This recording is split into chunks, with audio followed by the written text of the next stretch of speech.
This game is heating up, folks. Frank squares up like a butcher block on defense. Audie with the fadeaway. She's on fire. Literally, that is. The net has been burned to a crisp. Come on, boys. Come on here. Come on, Johnny. Watch out.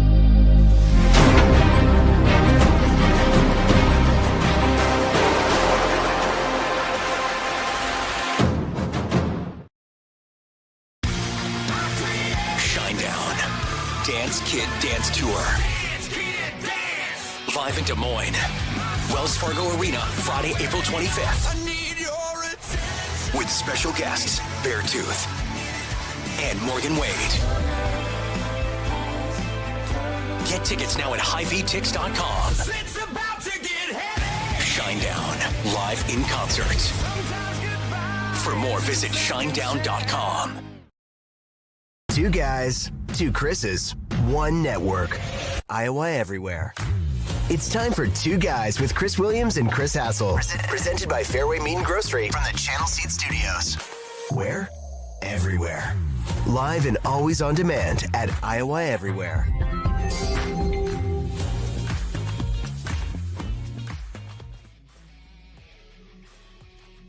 Oh, Jesus, Williams. What? You were muted again. What were you saying? What? You had a big smirk on your face and we couldn't hear you. You can hear me now, right? Yeah, I don't know Okay. what's going on with your mic this morning. I was just saying, anytime I see that Shinedown ad, I can just see our friend Kelderman. I was thinking the same thing. That he would love the Shinedown. You know what? It's about to get heavy. What else? I thought we were going to have to switch up the very first pre-roll ad in our show, the Audie Crooks, after her big social media announcement yesterday. Well, if people like you would just leave her alone. What do you mean leave her Wouldn't alone? have to put out an announcement. She put out an announcement acting like she was leaving. Well, And then at the end, it just says, I'm staying. Two notes on that. One, I think that might be the most engaged post on my Facebook page that I've had all year. All I did was screenshot that and say Audie Crooks announces that she is coming back for another year, which I was like you. I was like, oh, I didn't know Audie was leaving. So she posted, Dear Cyclone Nation, thank you to all the coaches and fans that have supported me on this journey. After much thought and consideration, quit asking. I'm right where I want to be. Let's run it back. So there is an aspect of this that I find really interesting, though. And I think it's because I run a fan site. Literally, the second that they lost in the NCAA tournament, I had like 4 text messages from people saying, I'm hearing Audie's transferring. Really? I hadn't heard any of it. It's like a game of telephone, though, where like the story changes. Like this guy talks to that guy. Well, then there's really no truth. Well, then Finley's in the post game, like, I don't know how many years I have left. This is the end of the road for me. And he's, it's like, well, is he done? Is she gonna leave if he leaves? So that's probably where some of that. My started. point is, if I'm hearing that, like, she probably was, and she was probably like, all right, leave me alone, people. So I don't know. I don't know that I haven't talked to Audie, but like that's just where we're at in college athletics, where you just never know. Like, they can just leave whenever they want. There's no contract. It's just crazy. The way she announced it, though, I don't know. I mean, she's having fun with it. I get it, but man, there were a lot of people that saw that and oh my god, thought she was leaving. I get it. Yeah. And the See, way, I never way took it was that crafted. way. And Addie Brown's staying too. Yeah, Addie Brown apparently did one on Instagram. I had missed that, but And that's probably the bigger one, right? I mean, she was better than Crooks this year, was she not? She was more important to the team. You factor in both sides of the court and what she. Yeah, I think Addie Brown will be one of the great in the entire fit. I think they both will, but I mean, she was like a point forward at the end of the year. Like, she played really well. Yeah, I think Addie Brown's awesome. So there you go. What a time, like, sign of the times though, that they have to put out or they don't have to, but they do. Like, and they're not the only ones who do it. People do it all the time. Like, I'm coming back. But yeah, Fareway behind Gonna two run great it back. people. two great people, Audie Crooks and Chris. Well, That's three great people. Absolutely dominated some Fareway meat over the weekend. Me too. What did you make, Maddie? They got those little chicken skewers now. They come like pre-marinated. Oh yeah. Got the jerk chicken and the buffalo chicken. What'd you do? I did some baby back ribs. I want my baby back. Ribs. Barbecue And then sauce. I did a whole, my guy Jeremy there at the Fareway Meat Market in Bondurant, popped over and hung out with him for a little bit on Saturday, and I made a huge pork ass and made carnitas out of it. Because what I do is I smoke the ass and then chop it up, and then I put it on, because I got a Blackstone last year too. Nice. To complement my Traeger, and you char it, right? So you make it nice and crispy, and it's perfect in a pork carnitas. And then you can eat them like all week long because it makes so much. So you're going to be eating ass all week, huh? Did you? I've been eating ass the last like 3 meals, and I plan to eat ass all week long. Did you get any of those brats, those wieners, and just get them all black too, and just like Hassel likes them, right? Well, no, because you guys get your brats without the skin on them. Yeah, no skin. That's right. Weirdos. We are presented by Fareway. One more thing on the post, and this isn't specifically about Audie's post, but it's about everyone's posts about whether they're leaving or going. Can we get some kind of like an AI filter that will bold out where they actually announce what the hell they're doing? Because some of these posts, they're like 3 paragraphs long, and all anybody cares about is what you're actually going to do. I am going into the transfer portal. I am staying at Iowa State. It's like trying to find a needle in a haystack with some of these things. Like, what? I don't give a shit. Like, I want to thank my coaches and my family and the fans. And I don't give a shit. Tell me, I want to know what you're doing. That's all I care about. I don't need the super long post. Now, Cooper Koch, it was perfect. You didn't need to read the whole thing because it had the title "Staying Home." Well, we got a graphic design problem in this country. It's not these kids that aren't making these. It's the graphic design people usually at the programs. So we need to. That's who we're talking to here. Well, that was a good one from Koch, because I didn't have to read. I didn't. In fact, I didn't read what he wrote. Coach, all I read was "Staying Home." Can't do anything fucking wrong. Everything's perfect over in Iowa City. Got the graphics. I got a voice text from Brady Quinn over the weekend. He's like, "I've been seeing some of your Iowa Everywhere content.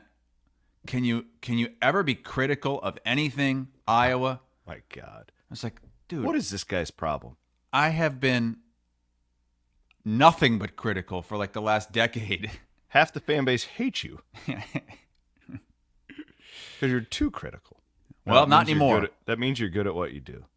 You want half of them to hate it's you all and half of them to love you. Sunshine and roses moving forward for the Iowa men's basketball program.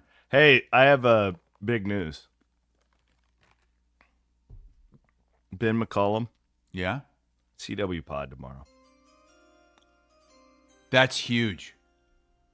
How about that? All those years of trying to get McCaffrey, never could. Ben McCullum is here for a week, and he's already coming on the CW pod. Can't wait. That's really great. Looking forward to it. We're going to talk to him a lot about his upbringing at Northwest Missouri State. And because the way I want to approach this is we all know about like what he did at Drake and all that. I want to know like, who is this man? Where did he come from? Why should we care about like him as an individual? Because to me, like, and this is again, like when this whole thing happened, it's why I put DeVries number 1, because like to me, I thought that was the easiest way to get people galvanized. I think McCullum and Iowa are showing that maybe that was wrong. But I want to like get to know him and like, because really like before a year ago, I knew who he was, but most people really like didn't know who this guy was and that he was a former Hawkeye growing up and all that. You know what I mean? Like this is all pretty new. So I'm looking forward to, peeling off a few layers of the onion with Coach. Did you say onion? Onion. By the way, how do you pronounce it? What's Onion. your problem? Someone over the weekend called you out, Williams, for mispronouncing basketball. Basketball. What do you say? Is he saying basketball? No, they say that he doesn't say the K. Basketball. Basketball? Basketball. That's what Caitlin Clark does. Oh, so it's rubbing off on you. Caitlin Clark says basketball, I think. I remember that was a thing for a while in the old group chat. Real quick, before we get into all this stuff, we need to address this Dave Z, Don Hassel group chat situation. What's going on now? Well, I got kicked out of it there for a while. Oh. And then, yeah. So I wanted to boast because I picked the Elite Eight perfectly. 8 for 8 in the Elite Eight. And I wanted to boast, so I just sent it to you and Zavolinsky. And Zavolinsky's like, why aren't you putting it in the group chat? And I was like, well, I was banished from it during the NCAA tournament. Well, this is actually your own fault. Is it? Because or are you guys all a bunch of snowflakes that can't take a joke? No, you left the group chat. You left on your own. You were added back. You left on your own again. We were playing. You were in on the joke. Yes, but then you never came back in. I can't add myself back into the group You never chat. asked to be added back. Well, because I thought you just we were kept, all on the every same... time I added you back, you kept leaving. You told me that I cannot come back in, that there were members of the group that this is when you were in Omaha, just drinking for 48 hours straight, pissing yourself on Dave's couch. And we FaceTimed that one night. Dave was naked. Yeah. And you told me I was not allowed back in. There were a couple people that weren't very happy with you.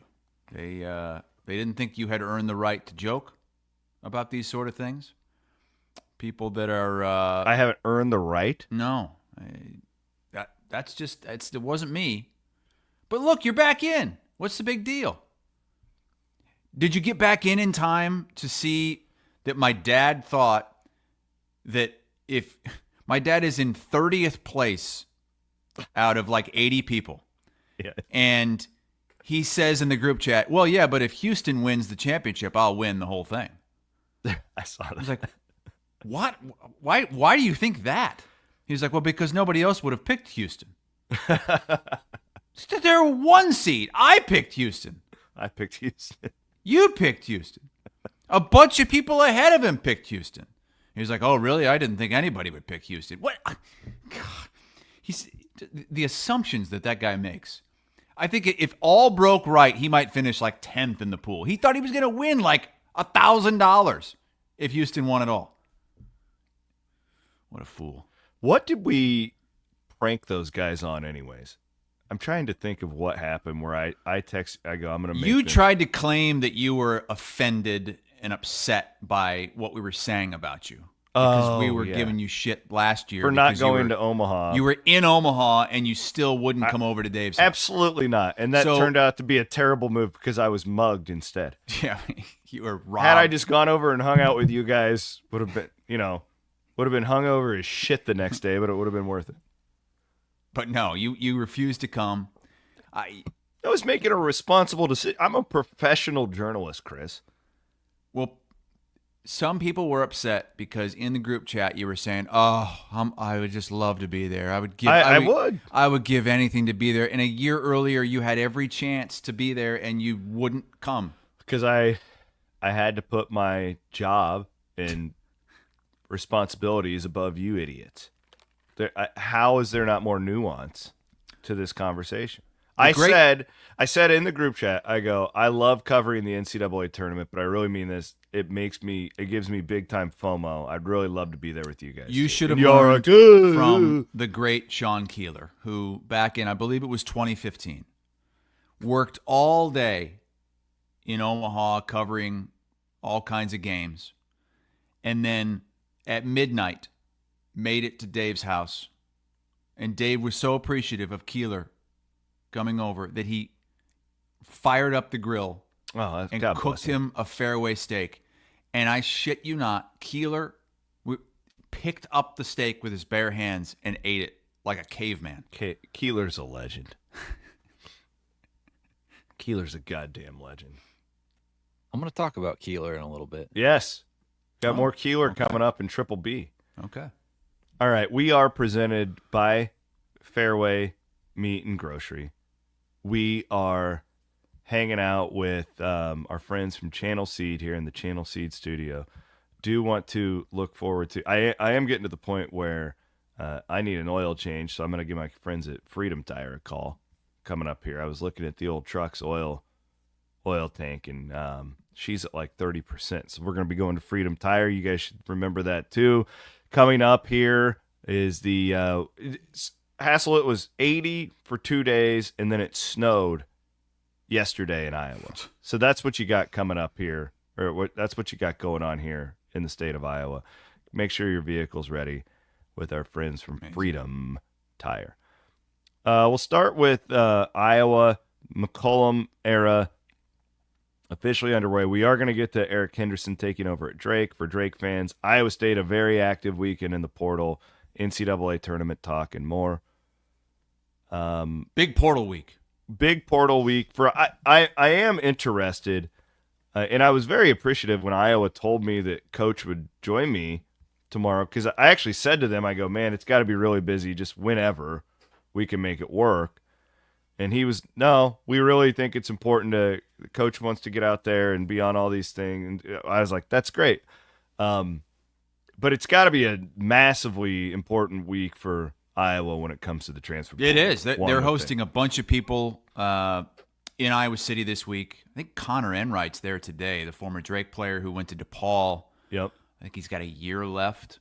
And I know they're going to be hosting, according to 24/7 Sports, they're going to be hosting a bunch of Drake players from last year's team, from McCullum's team, later on in the week.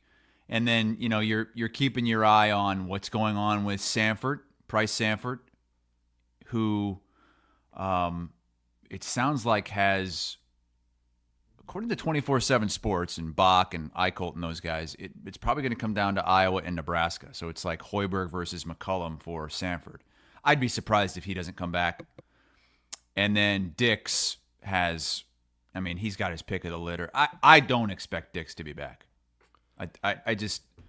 He's going to get too much money. Yeah, right? He would have to take a major, it's not really a pay cut because he's not making it yet, but he'd have to pass on a lot of money to come back to Iowa. Now, Iowa's got more money to pay. The revenue sharing is starting. So, they would pay him a lot more than he was making last year. But I don't know. Because he can make over $1 million somewhere else. Have you heard, do these former Fram players, because we've seen kind of what the McCaffrey family thinks with the tweets and Fran's comments on that podcast. And we always heard about how much his players love, the J.R. Cook's son coming back is J.R. Koch? Koch, yeah, excuse me. That's a little different, legacy kid. Are these guys resentful at all that Fran was fired? Do you think that will keep any of them from coming back? I don't know. We just saw it with Koch. He clearly was a Fran guy. Went into the portal right after that happened, but I think all it's going to take is for these guys to have a conversation with McCullum, and I don't know. He could I just turn him right back, and you're going to make more money than you were making under Fran because they're going to have more. I talked with Heinrichs, just DMing with him yesterday. Wow. Journalism here, just to see how things, because you had to know there would be a tick up in swarm donations and all that with the McCullum excitement. And he said they've got about 150 new members since McCullum came on, and they've raised, he said, around $325,000 just for Iowa men's basketball, which it doesn't seem like a lot, when you're talking about how Josh Dix can make $1 million, but that's $325,000 more than they would have if Fran McCaffrey was there. Fans are starting to give, because really nobody was giving for Iowa men's basketball. And I think it's going to continue because... Well, and remember, the rev share starts. Exactly. And I think so you have the new members, they're going to continue to give, or at least many of them will. And I think this thing's going to continue to ramp and people will get more and more excited. My dad said in the group chat yesterday he was going to give to the Swarm. I don't know if I believe him, but he said that. So I think they're starting to get a new brand of people that care about men's basketball again. I'd be shocked if Don becomes a donor to the Swarm. That would be a big jump from not watching any Iowa basketball last season to being a no donor. Kidding. Wow. I was giving him, like, the first college basketball games he watched was at Dave's house last Friday. Because he was so pissed about everything going on with Iowa basketball, and I don't know.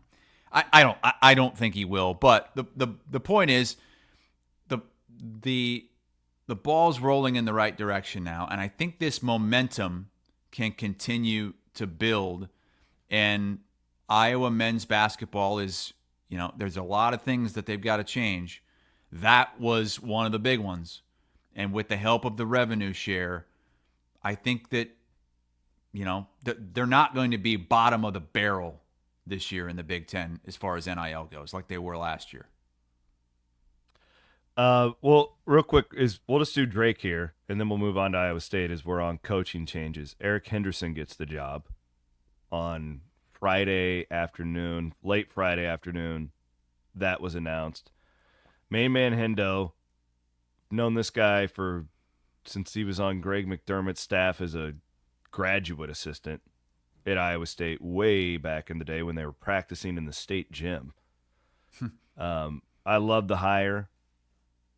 I love the guy, and I think he's a really good basketball coach. I've watched a ton of his games. So what's the brand of basketball that he's going to bring to Drake? I would say he to me is kind of like a hybrid between Otzelberger and Greg McDermott. I think he's a little more like Greg offensively if you watch those Creighton teams. Mm-hmm.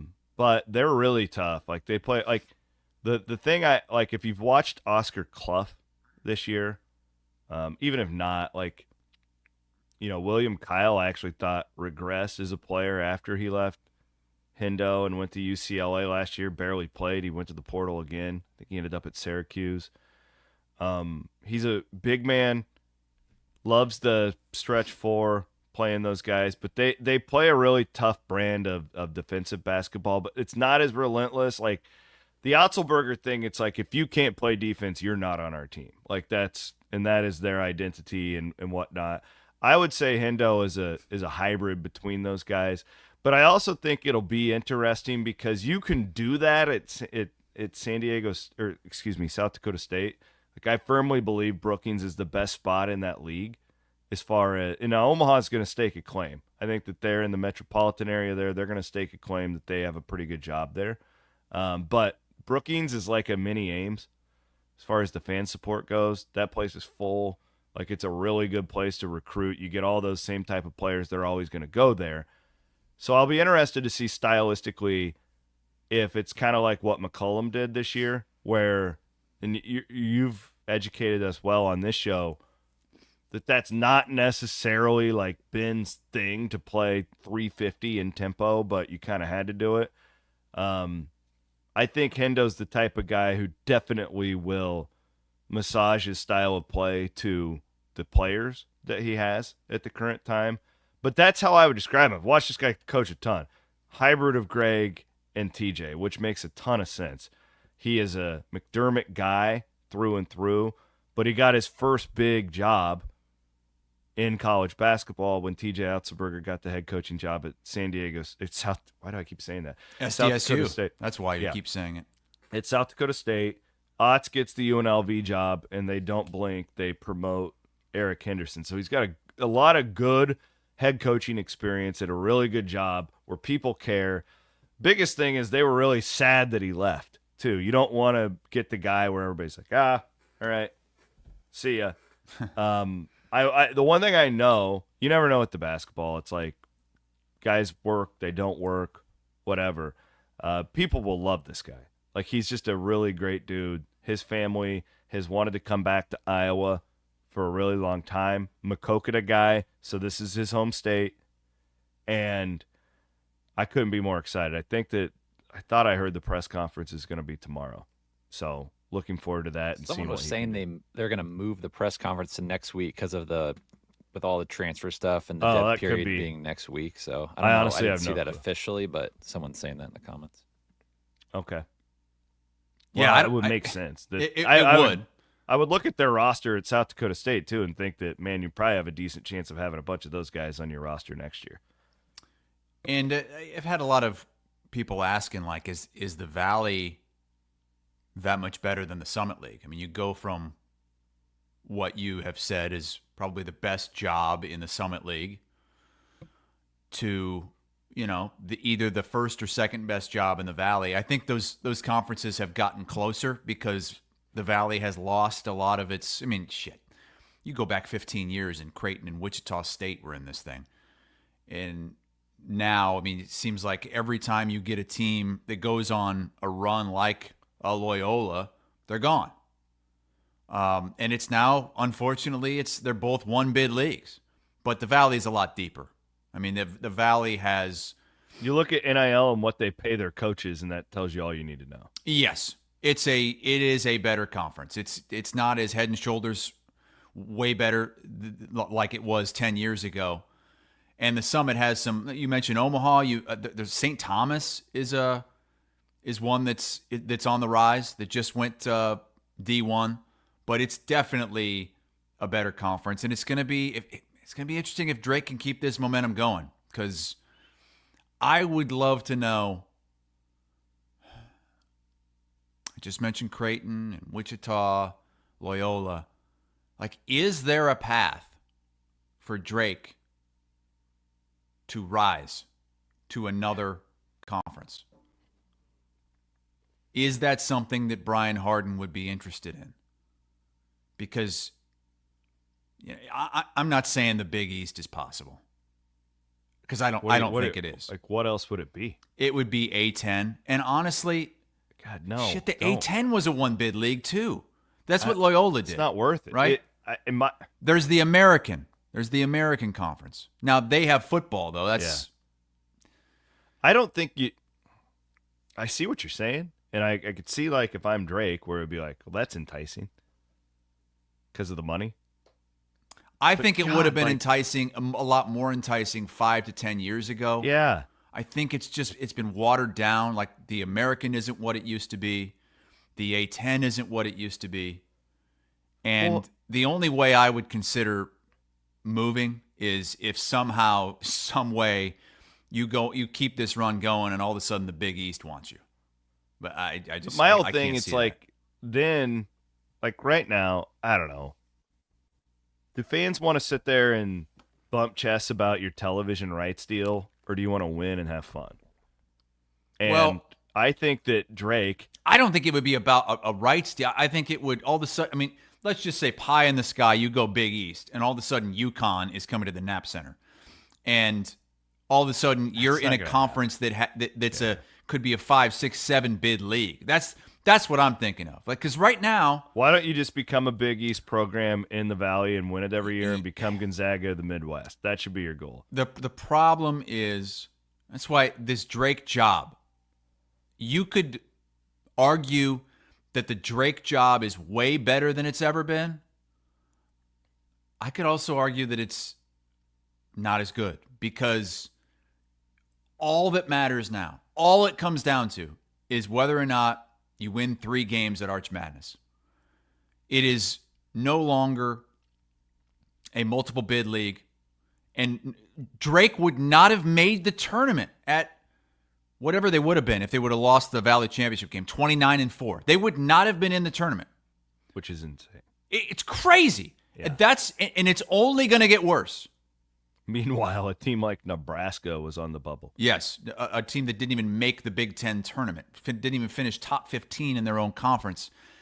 That's why this, even though the basketball program is so much better than it's ever been at Drake, and the fans are back. The regular season just doesn't mean a damn thing to these people making the decisions on the selection committee. Okay, now let me challenge you with this, okay? Because you know what I think of these people who wear these suits and they meet in the fancy hotels and they run up the tabs on wine and steak dinners and all that stuff. You know what I think of these people in college athletics. They've ruined it for years. They're trying to ruin it even more. They're also very easily manipulated. How can you manipulate? How can a Drake winning. manipulate them? Just keep winning is my point. And then all of a sudden you hope to have a brand where they give you the benefit of doubt. Yeah, but Jesus, I still think that look what Drake had done in the year. Ben Winks, will you pull up what Drake has done in the last, since DeVries came? Can somebody tell me what Butler has done in the Big East? Nothing. Have they ever been good? No. Do they still fill out there? I don't even know because they completely dropped off the face of the planet in my mind. They still. But I used to pay attention to them all the time. They have a good fan base. You're right. But again, was it worth it if you're a Butler fan? You were going to like Final Fours and the tournament every year, and now you can't even get in the fucking crown. All right, so this is what Drake had done in the last several years. The Nico year they went 500, but then DeVries comes in, they win 24 games. They win 20 games the next year, which was the COVID shortened year, and then they go 26-5. They believe that was the year that they won a first 4 game. Then they win 25 games the next year, 25-11. Then 27-8. Then 28-7, and then they could have gone 29-4 and still wouldn't have been in the tournament. They had been to the tournament 3 of the previous 4 years. And if you haven't earned, how long is it going to take to earn the benefit of the doubt to manipulate these guys? I don't know. If it didn't happen this year, and you know what? I think it's only getting worse because now we're seeing in the NCAA tournament that Cinderella is going to be the only thing few and far between moving forward. Maybe this expansion of the tournament could help the Valley. You can't just give it all. I hope so, but you know these people. I know that. Give more to the power programs. Real quick, apparently I have a correction to make. Is Butler in the crown? I have the bracket. Hang on. Who cares? Well, because I just said they can't even make the crown. Oh, and Brian is in the chat saying, they're in the crown. Well, anybody can go to the crown if you're in that conference. They play today. All right, against Utah. My apologies, Butler Nation. Okay, so I have a question. So remember when Wichita State was in the Valley? They were perennially like top 20, right? Yeah. I mean, even in the AP, well, and then they would get get any good now, are they? No, they'd get 1 seat. It's like what's the difference between Drake putting on a great season versus when Wichita was doing it? It's all like the difference is that the Valley doesn't have Creighton anymore. The Valley doesn't have Loyola anymore. And the difference is going forward with this rev share stuff. It's your television contract. Like I have no idea what the Valley gets, but it ain't much, right? So like being able to pay the players. Now I do have pretty good knowledge that Drake is going to be pretty high up there as far as you're going to be top 3 for sure in the Valley when it comes to NIL funding for your program when you're at Drake. But Williams, you make a good point. Look what's happened to Wichita. Look what's happened to Loyola. Look what's happened to Butler. If you're a Loyola fan, the only real success story is Creighton. Yeah. And that's different. Like if you've been to a Creighton game, you know it's a different thing. You're in downtown Omaha in an NBA arena. All the Nebraska fans root for you. It's all that financial and medical money goes straight to you. They have way more advantages than Drake does. Especially, you've got Iowa State 30 minutes up the road. In Nebraska basketball, I know that they put fans in. It's not the same. Like most of those fans are Creighton fans first. Yes. Grew up over there. Like it's just the way it is. So I think Drake is better off. This is not a financial conversation. Mm-hmm. This is like having fun and winning games and getting to the tournament. I think that they would be better off staying put and just staking your claim as, God damn it, we are the best program in the Missouri Valley, bar none. We are the cradle of coaches. at the mid-major level. And you're probably right. I just worry that, you with these coaches, and I don't know about Henderson, but when you know that you can win 30 games in the regular season and you still have to win your goddamn conference tournament, that's going to wear on you. Would you rather have that job? Take finances out, okay? Mm-hmm. Like, because it's easy to go, like, oh, I'd take the $8 million. Would you rather have that job, or let's say, what is the, 14th or 13th best job, or the Rutgers job? Maybe that's not a great example. Maybe I should have gone more Midwest. Maybe, Well, the problem is you're taking financials out of it, and you can't. Well, that's all of it. I get it, but do you see what I'm saying? Like, if you just, it's easier to win consistently at some of these low, and I'm guessing easier to win consistently, but a lot harder to get into the tournament. I think too. I don't know what Hendo's getting. I had heard. I don't even want to say salaries because I don't. I think McCullum was about $1 million from what I had understood, but I don't. I would seem on par. I don't know what to do if you're Drake, because you need to find your Mark Few, but the problem is Gonzaga had so much money for so long, and you didn't have to pay the players then, that you could just pay. All right, coach, we're going to give you $6 million a year. Stay here. That's why I like this hire though, and I don't know. I'm sure but he's wanted to come back to Iowa forever. I know him very well. This has always been a job that he really, really wanted. And I'd be shocked if Hendo was just job hopping. I think he'll wait for. Well, but the problem is, if you win 30 wasn't job games, hopping either. Yeah, but then the Iowa thing was so, I don't know. But if Iowa didn't come open, Indiana targeted him. Right? Yeah. Minnesota's targeting him. West Virginia was targeting him. Mm-hmm. So, would he have said no to all of those? I don't know. I don't know how you do. I don't know how you would. But it sucks if you're Drake, but it's such a compliment. Because if they don't want your coach, you're not going to tournaments. I don't know what else to tell. I feel terrible for these people. Mm-hmm. The thing that sucks the most is having to, relearn your team every year. And when you're watching a guy in February and you're like, man, this Sturts kid is outstanding. Love bringing my kids to the Knapp Center to watch him. Oh, where's he going to be next year? And you just have to think that way. That's what sucks the most. It's somehow way worse than professional sports and free agency, because you at least, on a rookie contract in the NFL, you're locked up for 4 to 5 years. When you sign new deals, you're rarely ever signing a 1-year deal. And you can't just jump around wherever you want. And in college basketball, it's obviously it's not just players, it's coaches too. Coaches are doing it, players are doing it, and you already have such a short amount of time, a 4 to 5 year span, where you can have these players at your school. And when you're not even getting that, it's different. It's totally different, but you got to get used to it, because it's going to keep happening. I just hope that somehow with this new revenue sharing and the new way we're going to do NIL, can we lock these guys in? I think that it's all going to depend on the courts, which is exactly how we want all of our sports to be managed. Okay, you come here, it's a 3-year deal. All right, it's 3 years. Hey, listen. If you want out, you lose all the money that you were promised. What's this guy? Mike Leach? This guy was saying this 20 years ago.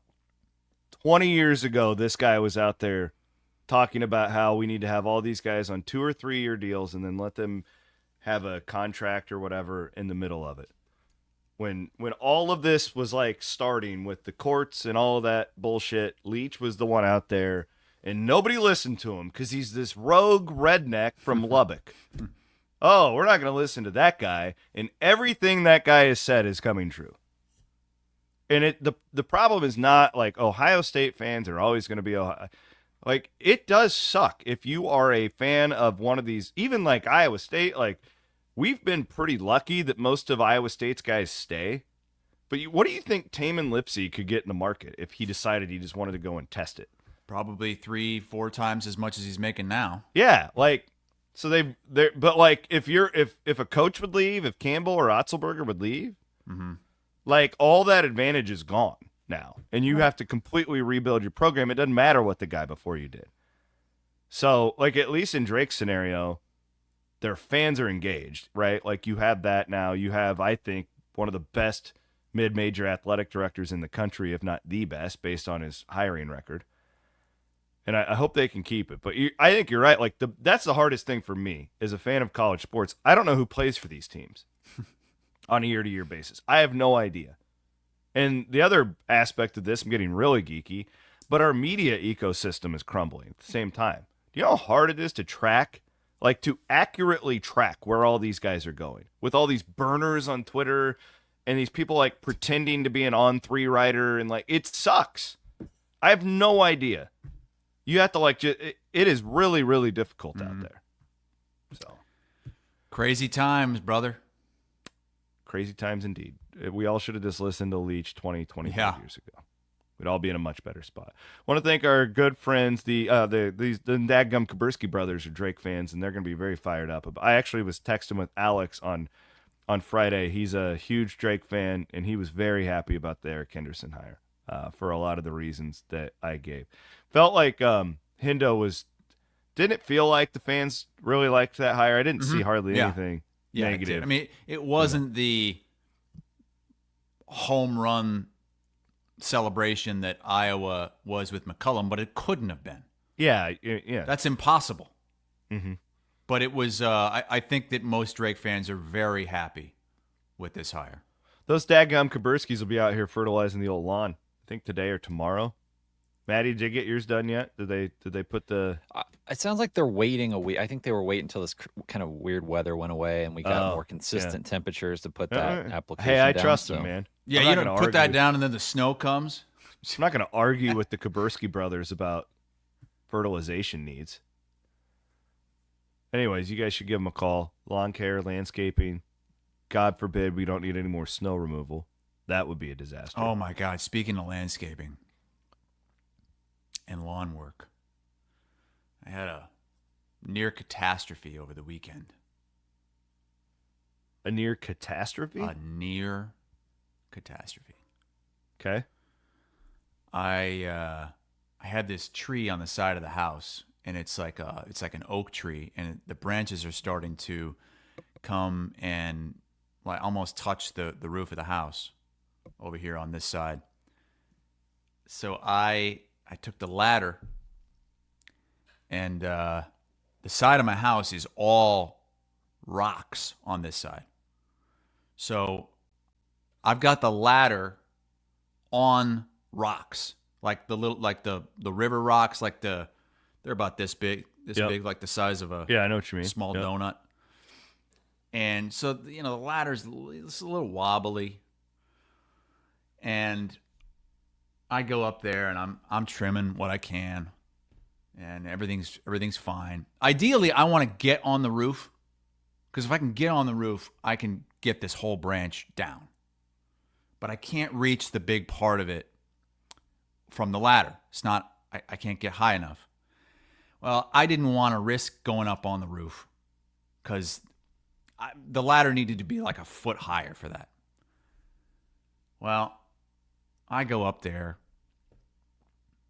and I do one of those things where, the branch is high, too high to reach, but it has like little branches coming down, and I've got my, whatever that thing is. I don't know what it's called that you grab. You can. It's not a saw. It's not a pincher thingamajig. Yeah, you can pinch that Clippers? That thing off. Yeah, it's not the clippers is more of like a straight blades. This is like a curved one, like a J curve, where you can like a penis. Yeah, you can loppers. All gas, no breakfast says. Yeah, it's a lopper, I guess, maybe. Yeah. So you grab it with the penis side, and then you get the. You can anything like you can take a pretty big girth down pretty easily. Mm-hmm. So I grab with the lopper, it's the Sydney lopper. I grab the branch, and it's kind of locked in there. It's kind of locked onto this lower branch, and I'm able to pull it down to where the big branch is now within my reach. And if I can grab that big branch with my hand and pull that down, and then grab the saw with my other hand, hold it with one hand, saw with the other hand, and saw that sucker off, I'm sitting pretty. This is a big branch. I've got it pulled down. I've got a lot of tension in this thing. And all of a sudden, it slips off. Oh, no. It smack you? No, but it made me lose my balance. And I'm 4 feet in the air on top of rocks. And I have to jump off of the ladder onto the rocks. And there's like a split second where, like, oh my God, I'm gonna blow out my knees. So how did this end? Like you a little bend in the knees and you're I was like a cat. Oh. Get thrown off the ladder, and I land on my 2 feet. Totally fine. Did anybody see this? Nobody saw it. This reminds me of Christmas with the Cranks. You love that movie. Great movie. But I decided at that moment, you know what? Who gives a shit if that branch is on my roof or should have roof? The Kabursky brothers come down. Yeah, I know. If I had those goddamn Kaburskis. So I'm proud of you for trying. I took that ladder and I put it right back in the garage. I can promise you that Bloom would not have made the effort to do that. No, Bloom would have sent his wife's ass up. Bloom would have taken the cattle prod to his wife. Get up there! Cut that down, and then make me dinner while you're at it. Bring me an Ames lager first. It's portal season. Bloom refused to come over to my house this weekend. Really? What? His wife and kids were over at my house. We're all having a good time. We were watching the Texas Tech game in the garage. Bloom refused to come. What was he doing? I don't know. Didn't want to come. He's just sitting alone at his house? He's bringing in recruits like this guy. He's just cashing in the recruits, man. No way. He was sitting at home with his hands in his pants. Yeah, because he's getting 6'11" transfers. Paid Hunter Deckers. The Hunter Deckers thing is not that funny anymore because he's going to be an NFL quarterback. Uh-huh. He's Gruden's guy right now. Yeah, he might get drafted, which actually is not overly surprising to me when you watch that kid step back and throw the damn football. So who are these? He only bet his bet that he placed was like $15 or something like that. Yeah, the whole thing is really So stupid. suspicious, but I don't know all the details. Remember, like every day there for a while, Murph would have some new exclusive like details on that thing. On the gambling probe? Yeah, and it was like such good reporting. But I kind of got to the point with all of that story that I just had my mind made up that this was completely out of line, like the way that the government did this, and not maybe the government, like whatever that. I just remember every week you kept saying, "Yeah, we're at the end of this thing. That's probably going to be it. We're done. We're and then moving Murph on." would have some new bombshell. And I kept saying, "We're in like the top of the second inning here, pal." Yeah. And there's probably still more that's going to come out about that. Oh yeah, there's all sorts of like civil suits and stuff happening at this hour. All right. So anyways, what did Bloom get on the that's some portal. the portal trail? 6'11" center out of Virginia, Blake Buchanan. And then last week, a guard from Eastern Washington named Mason Williams, and a forward from Purdue, Fort Wayne, originally out of Pella Christian, I believe is where he's an Iowa guy, named Eric Mulder. They've had here's the good news. Every guy they've gotten, and I think they're going to get another one today, was one of their primary targets when the season ended. So they haven't, is all guys that they had identified. They haven't had to pivot, anything like that. I don't think they're going to get the Clough kid from South Dakota State. Wasn't he the big one? Like he was. The best one? Yes. Yeah. And Purdue is probably going to get him? I think Purdue is probably going to get him. Yeah. So he's is going one to of these Purdue guys this week. A replacement for him, or are they going to have to look for somebody else? No, I think Buchanan would be considered the replacement from him. But I also think that they knew when this thing started that Clough was going to be really hard because he's one of the top guys in the entire portal as far as finances go and all that stuff. Yeah, and it's tough to compete with Purdue. And you also have to remember that Otzelberger and Tony Bennett are very close. And Bennett is the one who brought Buchanan, and then this Andrew Rohde, who is the guard from Virginia, who's on Iowa State's campus as we speak. So there's a lot of background between all of these guys as far as that goes. And as far as I think Bennett is still, in the background, like helping some of his former players and all that. This is a 6'11" dude who didn't have like phenomenal stats. 5 points, 5 rebounds a game. I would also point out that Virginia plays like slowest pace in high major basketball. So it's always a little weird with these Virginia guys as far as like pure statistics go. I think he's probably a better defensive 5 than what they've had. But he's obviously not nearly the offensive player that Oscar Clough would have been had you been able to pull him in. I think they've had a good portal season. I wouldn't call it great. I think if you get Clough, that makes it great. Are there specific guys that like you can see them fitting the role? Like, is this a Deshaun Jackson role guy, Buchanan? This guy is more of a versatile defensive player than Deshaun was. I mean, and how about the block more shots, more of a rim protector? The guard from Eastern Washington. I think so. My projection is that this Rohde kid will end up committing, starter at Virginia, and I think he would be like your starting 2 next year. Beside, so he would be what, like a Curtis Jones? I think Mason Williams is like who you hope turns into Curtis Jones. Okay. He went from like doing nothing as a freshman, averaged 14 a game as a sophomore, and they see him as a guy who can take a huge step if he gets into like a real weight program, all that stuff. I would pencil in this Rohde as your starter at the 2 next year if you got him. He's a really like 42% 3-point shooter, high assist guy. And then you're not going to hit on everybody all the time. The Williams is the one where it's like you kind of just trust that the staff can see. I mean, Curtis Jones wasn't that good of a prospect when they got him, right?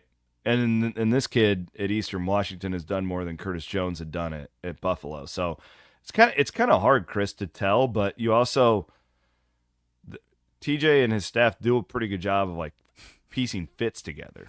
All gas, no breakfast says Jefferson and Buchanan. The President's Bugaloo Volume 2. I think that like the big picture here is like at the end of this, where's their roster at? I think if last year they were a top 5 to start the season, this roster will for sure be in the top 20, maybe the top 15.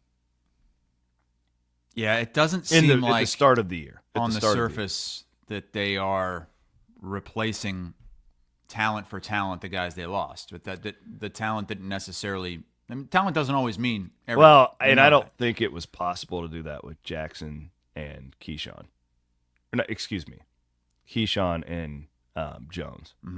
Like you're not going to go out and get 2 portal guards that match up to those guys. But you gotta hope that Momcilovic raises his level. Yep. Lipsy gets healthier somehow. Heisey just and keeps stays growing. healthy.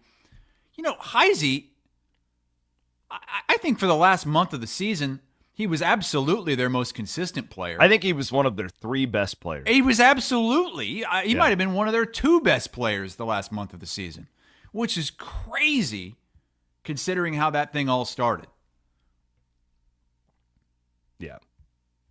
Yeah, I just, like, there's this notion of, you got to replace Curtis Jones. It's like, well, there's not many guys in the portal who could actually do that. And two, they're not going to Iowa State. Like is there anybody coming in? If that guy existed, he's going to Duke or, they're going to need something this year from some freshmen.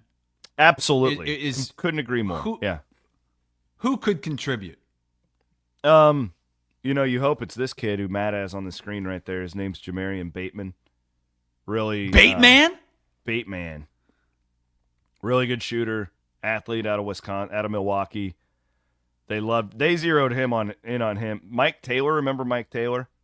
The former Iowa State guard, yeah. Yeah, NBA player. Connections here. I think he trains him, something like that. Or it's his cousin, or there's some sort of connection there. They zeroed in on him when he was like a sophomore, so they're in love with this kid. But you just don't know with freshmen. I thought Noyes Andrusaitis would play a lot this year, and he didn't. And then there's another kid, Torrey, from Brewster Academy, Killian Torrey, from Brewster Academy. I think Brewster. I might be butchering that. When you're as old as shit like me, you start to lose track of where all these guys are from. He seems like more of a defense. They love him as a defender, this Torre kid, but I don't know what his offensive skills are, so we'll have to see. And remember, they got this kid from Germany. He's not even a kid. He's 21. He's been playing professional ball in Germany. What's his name? Dominikas Plita. Wait, that's not a German name. Dominikas Plita. That's not a German. Matt's more Van Woke. Am I saying that right? You love the Europeans. Plita? Yeah. That doesn't sound German to me, but what is it? He's been playing professional ball in Germany. So he's been playing in Germany. I don't know that he's German. I don't know. But he is. This guy is the wild card to me because he can shoot. He's your classic European big. Oh, he can 21. shoot. I was going to say, because this picture, it makes him just look like rock. Well, he's 21. Like, that's the thing. Like, it's so. I don't think most fans truly realize how hard it is for an 18-year-old to play college basketball in 2025. Everybody's 23 that you're playing against. You know how hard that is? Dominikas Plita. Yeah, that's how he pronounces it according to this little thing. It just says forward from Germany. But does that mean he's German? Or does that mean they're getting him from Germany because he was playing professionally there? Dominikas Plita, this doesn't sound like sounds like Dominikas Plita. My name is Dominikas Plita. Remember Lucas Steiger? Yeah. How could I forget? He hit like 15 threes in a game once. Against Drake. School record. Because I looked that up because I thought Kurt was going to break it against BYU. God, I would love to track down the sound off skit that Andy did where he was pretending to be Lucas Steiger. And he had a beer. It was so funny. And I don't even remember like what the gist of it was, but I remember it being hilarious. Luka Steiger. That a guy could write a book on that last McDermott year when Chris Colvin freaked out at the Duke game, when Steiger quit in the middle of the year. Just a total beautiful disaster that season was for Iowa State. Oh my God. It's crazy how wild that McDermott tenure was. I don't know how they didn't win. Do you look like they had good players? They had talent. Lottery picks, NBA guys. Like, it was wild. As Steve points out, your good friend Steve Kemp, about 28% of Germany's population has a migration background. So are you sure it's not 29%, Steve? I want to be accurate here. Just on the because, so he could be German, but maybe he came from. I'm guilty of that a lot. Like if it's an American, you just assume everybody's from all over the place here. But I just assume if you're coming from Germany, you have a German sounding name, but that doesn't have to be correct. So we should just get, regardless of these transfers, we just need to get them testosterone enhancement therapy with Game Day Men's Health. It'll help them all be better at everything they do in life. Connor Ferguson just sent me a text. He remembers the Andy Fales Lucas Steiger sound off bit, and so I guess he did the bit like when Luka left, and Fales was saying that he left because the legal drinking age in his country was 18 and he couldn't legally drink in Ames. Connor said he was 9 years old and he fully believed the whole skit. He thought Luka really did leave because the drinking age was 21.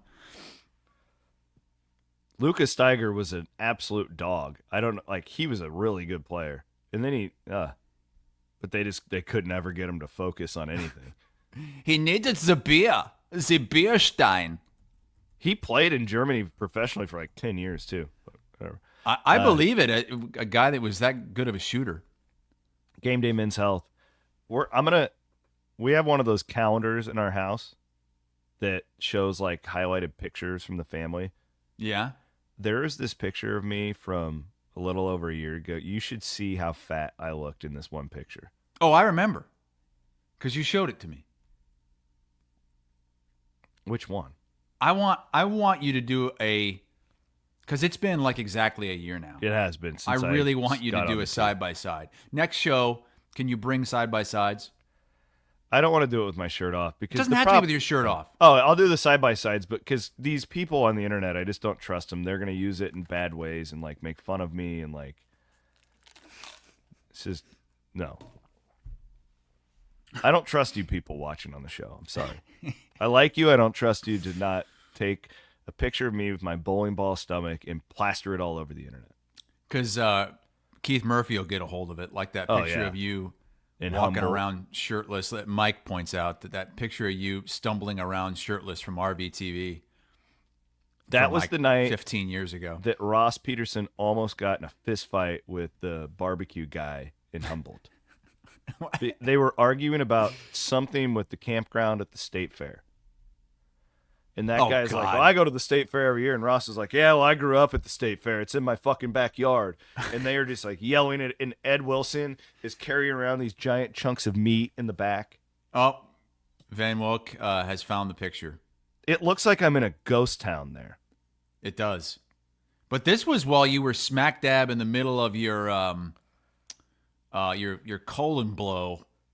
The 2 years you were on colon blow every day. That was the problem there because it was a real issue when you're bouncing around from town to town, and I didn't have a toilet to just sit on for 3 hours every morning. And those poor women in Webster City, I'll just never forget the look on their face. Oh, well, man, we got a lot that we didn't get to today. Well, we still have to do our Triple B. Triple B. Yeah, let's knock this thing out. Triple B, Kelderman Manufacturing. Let's go. Bigger, better, bolder. Built by Kelderman Manufacturing. I'll stay on topic, kind of. I want to give mine to Houston, the Cougs. God, I love watching that team play. I've told you guys this before. It's so unique how hard they play on defense, and they are a pleasure to watch. I was rooting heavily for them to get in. Obviously, I wanted the Big 12 team in there. Them and Duke is going to be an absolute. I can't wait for that I game. can't wait. So I'm going to give mine to Kelvin Sampson in Houston. And I just they've always been fun to watch, but now they can shoot. So it's like this is his perfect. I think that they're one of the most underrated teams I've ever covered. Because even this year, they were really good, but everybody just thought Auburn and Duke, right? Like that Houston never got put in their category. Watch out for these Cougars. They've lost one game since Christmas. And they played in the Big 12. Yeah. And they, like, if you look through, they've been killing teams too. Oh, just and it was that fluky mutilating. game. It was that fluky game when Toppin got ejected, and it was just a weird. That was a weird ass game. Remember that? Yeah. Oh yeah, that was the game at home against Texas Tech, right? Yeah. Good point, Matt. Yeah, that was a wild scene. How about Matt, Tech too this week? Oh my God, heartbreaking. Story behind that. That's where this text chain came up, Matt. Because I had Tech, so I picked my Elite Eight perfectly, 8 for 8, and I had Tech winning that game in the Elite Eight. I would have had a perfect Final Four if they would have hung on to that. You would have been at the top of a lot of brackets. I would have been perfect in the Final Four. And I was gloating to date once they got up 10, and this was right before I had to chase that kid down. I didn't even get to beat up some preteen kid in your neighborhood. I didn't even get to see the comeback because I had to chase this kid down. Oh my God! We're gonna have to tell that story another time. Overtime next week. Yeah, Thursday. Oh my! Don't pick on my daughters and the neighbor kids. Don't pick on the little kids. Do I need to step in? I can't wait to hear this whole story. I think I took care of it, Matt. But if I need my tall, good buddy, I'm gonna give you a call. It was a eventful evening on Saturday night on Sycamore. I can promise you that.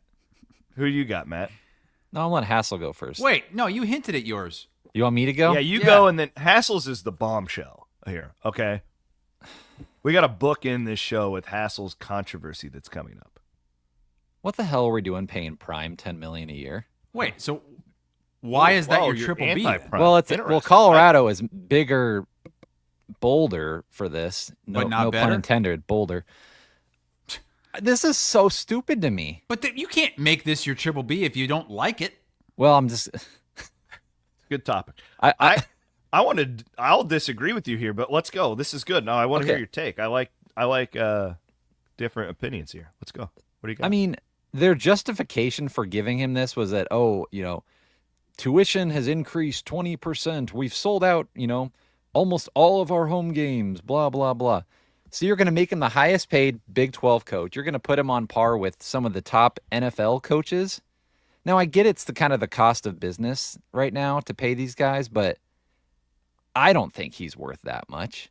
Okay, now I would debate you here, and only in the sense that I would guess in terms of economic value to Colorado University, he's worth more than this. Right. It's jersey sales, ticket sales. They'll pay you, but national, they're getting game day, they're getting right. Like that would be my take. Not even from a purely you're going to win football games perspective, just the overall branding of the university. I would guess that they've become a top 10 national brand in college football just because of his presence there. I agree with Williams there. I mean, it sucks that you have to pay him that much, and he hasn't done much winning yet. They had a really good season last year, but I think you have to do it, though. So you're calling it more of an investment. Like you think that just his aura, his presence alone will lead to wins in the future? Well, I just think that I don't even know about the money. You're paying for his name. Yeah, I don't even know. And the money that you're making off of him. Yeah, I don't even know about the winning, Matt. This isn't – I don't even know if I disagree with you there. In fact, I don't. I'm just saying the athletic – this is what drives me crazy about right now in college athletics. It's not in athletics, but in higher education in general. The number one way that you can promote your university and your college of medicine and your college of veterinary medicine and your college of engineering or whatever is by having good athletic departments. It's the number one form of advertising.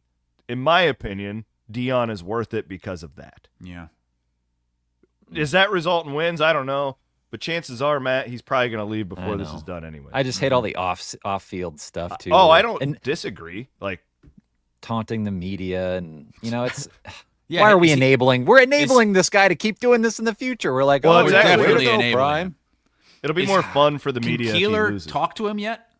Is Keeler allowed to ask a question yet? That's what I need to do for an off-season CW pod is get Keeler back. That's good. Yeah. Here's my thing. Pay these players more than they're paying Prime. I hope he's giving some of these guys some of that cash. What are you talking about? We're paying the players an ungodly amount of money. Pay them more. What do you do? Well, here goes Van Woke again. Well, okay. Pay the players more. Okay. Here's my thing too. So Colorado, what did they go last year? 4, 5, 6, 7, 8. They go 9-3 in the Big 12. They were a huge. Their wins were against the bottom feeders of the Big 12. They beat Oklahoma State. So why do you want to pay the Utah. players more? Well, I mean, they're already going to be paying they've got $14 million a year in the athletic department that they can pay these players. My point is that I don't think he's done enough to show that he's going to be a sustained winner there. I don't know. We'll see what he does this year without his son and. I don't even disagree with you. The point I'm making is different than wins. I know. Well, that's the point everyone's making, but yeah, I'm trying to play devil's advocate. No, it's interesting conversation. What are you more upset about? The players not making enough money or that country singer walking off the SNL stage before the credits? I can't stand Morgan Wallen. I'm actually more pissed about what you're going to bring up, Hassel. Here This we go. actually This is mine. grinds my gears. My more. triple B is Aaron Lenhart. Nobody knew that Son of a name bitch. before this week. Can you explain this story to me? I don't know anything about it. So Aaron Lenhart, former MIT physicist, has created these new bats in Major League Baseball, and he did it for a few Yankee players, and it really didn't get out there until this past week. Yeah, Now, Michael Kay brought it up on the broadcast. Yeah, and apparently some players had used these kind of bats last year, but they were few and far between. This year, there's more players using them on the Yankees, and Lenhart's no longer with the Yankees, by the way. He's with the Marlins now, but he created this new bat. Look at it, Williams, and if you're watching on the stream, you've probably seen this on social media. It's got a small tip. Looks like a damn fungo bat. You're right. we use. It's got like an RFK tip. It's like a pencil dick on the end of it. Yep. And the barrel is bigger down closer to the hands. The sweet spot. So there's not more wood on the bat. It's just placed in a different spot on the bat so that so the barrel is thick, and it's also thicker closer to the hands. So if you miss the barrel closer to your hands, you can sweet spot it more, because he found out that a couple players in particular, through analytics and all that, were making contact less on the actual major part of the barrel and more closer to the hand. So he put more wood down there so they could have more success. And it's worked. Now, not every player is using these bats. It's only a handful of players for the Yankees. But did you see what they did in the opening stanza? They hit 9 home runs in their opening day game. They're 3-0. They lead the majors in runs, home runs, and there are other teams like the Dodgers who played 5 games, and it's the Yankees. Can we get the Braves some of these bats? Well, 0-4 this week. Ruining the game. I asked terrible. Will Middlebrooks, who won a World Series with the Red Sox, about it, and he says that he doesn't think it's a big deal. What? That he thinks it's fair. It's a loophole. You wonder, like, I love it. Matt Hate it. with all the analytics now, is every player going to have their own special bat? Well, he they already doesn't all think do. so. They already do all have their own special bats. This is stupid. So why is it stupid if everybody has their? So I'm trying to think of like No. other sports, like golf. You have players using different kind of clubs. Yeah, remember that was the Iowa basketball program's problem for years. They kept getting those Wilson balls. That's right. You know, all these teams were playing with their own balls, and it was screwing up the Hawks. I think this is like corking. This is like So, corking bats. I'm giving him the triple B because how long have we been playing baseball? 150 years, and no one ever thought to redistribute The girth, the of the wood bat. Yeah. on the bat to different areas. No one ever thought of this until now. Because it's a loophole. It should be illegal. It'll be banned in a week. I don't know that it will, Van Woke. This is why I'm a racing fan and not a baseball fan, though. Because in racing, we are always pushing the limits. We're always finding a way to, you know. Yeah, and then you get destroy- caught, and then they kick you out. But this is then they legal. change It's the rule, within the and it confines of makes the rules. It's a it loophole. rises everything. They say that the largest part of the bat can't be beyond like 2.62 inches or something like that. But the loophole is that it doesn't state that it has to be the same way throughout the entire length of the bat. That's the loophole, right? Well, That's it where can't be, because then you're swinging a 2x4, right? It's the same length everywhere. It's not. It's always thinner at the where you hold it, and usually it just gets thicker as it goes out. Well, now it gets really thick early, and then kind of closes up at the end because you don't want to hit the ball off the end of the bat. And Middlebrooks was saying you're probably going to get less of the little flare bloop singles that are off the end of the bat. But Interesting. Well, I'm Aaron also giving Judge it a is triple using B one of because these. I would never be talking baseball. This got me to like look at this. Like it got me interested. This is interesting to me. And I am not a baseball fan anymore. Matt, give us your take in 30 seconds on why this sucks. I don't think you have a real reason. I just think do the Yankees really need another advantage Anybody to can win? do it. Like I said, the guy doesn't even work for the Yankees anymore. He works for the Marlins. So are other teams doing this? They can if they want to, yeah. Anybody can. I just think there should be more of a uniform standard for bats that we can't just be tinkering with the most important tool on the baseball field like this. They cracked down on that stupid spider tack thing. Why can't we crack down on this? Well, that's I need a to get foreign some of these. substance. I need to get some of these for the Turtles because Matt and you and me are gonna have to meet before the series. Get one of those torpedo bats for the Turtles and see what happens. Matt, It's we like do a have fungo. to have an organization. There's a reason they don't allow you to use a fungo when you go up there. We don't rest after a championship. We come back and we go, how do we get better?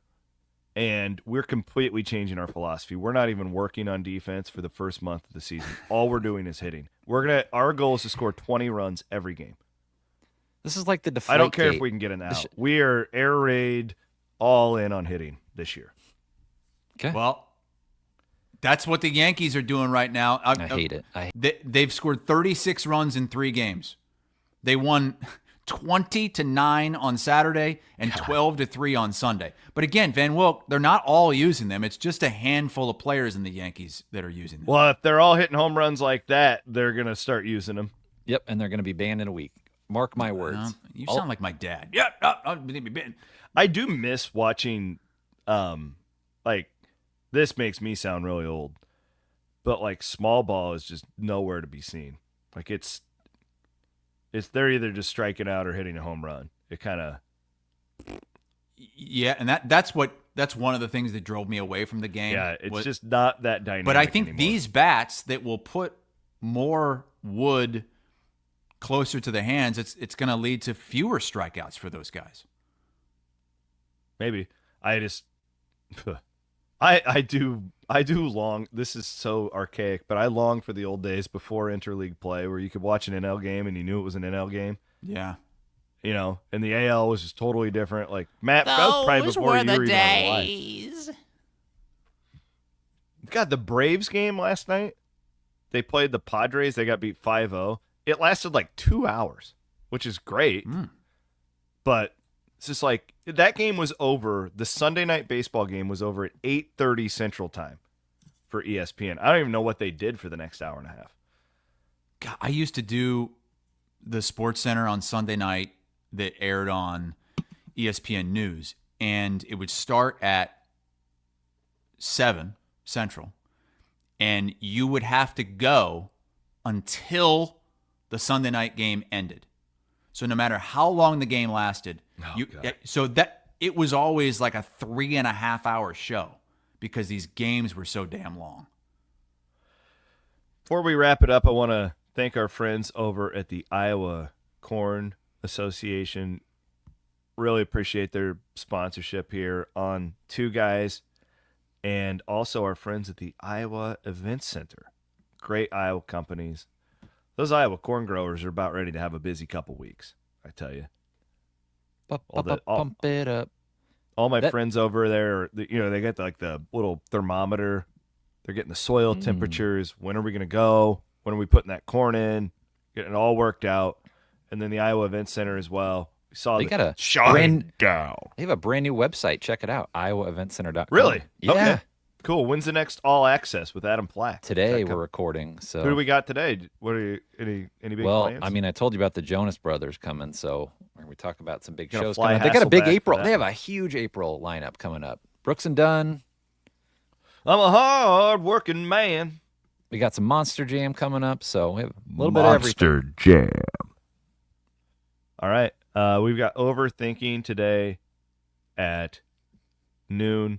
Murph and Andy at 1. I'm off today because I'm working Saturday. What are you working Saturday for? Final Four? They needed me on Saturday. So, so what are you going to do today? You're going to get that thing out of your tree? I'm going to go back up on that ladder. No, I don't. It's just like, why do we do that? Like, men, why? Maybe Bloom has it right. Just sit on your ass and let your wife do everything. Don't you already do that? No, not like Bloom. I do that she cooks and does the laundry and all that stuff. But I do the outside stuff. She doesn't. I power washed over the weekend. Power washed the whole pool deck. You did? Yeah. Nice. Yep. So when I come to the area, are you going to let me bring the girls over to see you for a day at least? Or are they just not allowed on your premise at all? I don't know. I'll have to think about it. Because they're not in diapers. They're not going to like shit in your pool. We have a pretty strict no kids allowed policy. What's the pool for then? The pools are for kids. Us. No. Come on. This pool is not for kids. This pool is not safe for kids. It's too deep. Your kids won't even be able to touch the bottom of my pool. No, we get the little flipper things. It's fine. No, that's not allowed. Interesting. Okay, well. Your house, your rules. This was a long show on a Monday. Shit, we should have just done overtime today. Can we call this overtime get to a lot of the stuff and not have to do it on Thursday? Thursday, we got the Final Four to preview. I think the Final Four weekend is the most overrated weekend of the whole tournament. This past weekend was great, but there's 3 games left. That's it. There's 3 games left in our college basketball season. It's sad. And I hate that they play them at these huge Oh, stadiums. God. The worst. Oh, did you see? It's not college basketball. The games that were played in Indianapolis. Yeah. Oh, it's just horrible. Played at where the Colts play instead of where the Pacers play. We are presented by Fareway Meat and Grocery. We are in the Channel Seed Studios. Signing off today, my name is Chris Williams, joined as always by Chris Hassel. Matt Van Winkle produces our program each and every Monday and Thursday here on Iowa Everywhere.